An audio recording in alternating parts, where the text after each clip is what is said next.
The English rose is a delicate creature, explains Elizabeth Kimani, the general manager of Maasai Flowers. For the plant to bloom and grow with strength, it requires not just attention, but devotion. These ones need special attention because they're headed to the United Kingdom. An English rose is a Kenyan rose.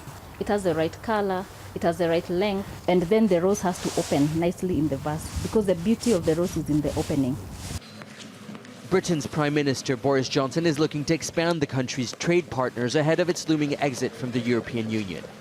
His predecessor attempted all sorts of moves to expand economic relations with former African colonies.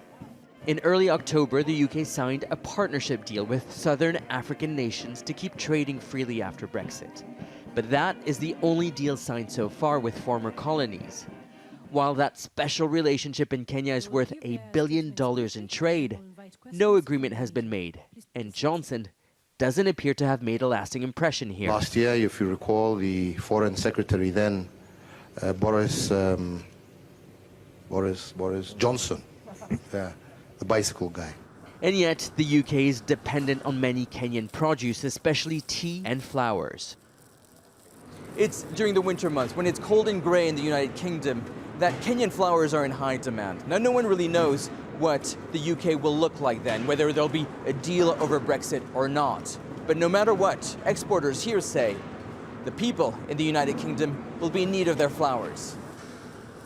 It takes 10 days for the flowers to get from Kenya to the UK because under current EU regulations, the plants have to transit through Amsterdam, which is the EU's flower hub. If Brexit comes into place, then we see an opportunity where we can get into direct trade relations with the UK, meaning the consumer is able to get like fresher flowers because of the shorter distribution chains. And also it means that they're going to have a longer vase life. The flowers will have a longer vase life, which is also good for the consumer. But the proper facilities and trained customs officials necessary for such a trade are not yet in place in the UK. Hopes for a deal between the two countries before Brexit is rapidly fading. And yet, Kimani remains confident that, with enough care, these English roses will eventually bloom in Britain, standing stoic, unfazed by uncertainty. Nicolas, Haque, Al Jazeera, Nairobi.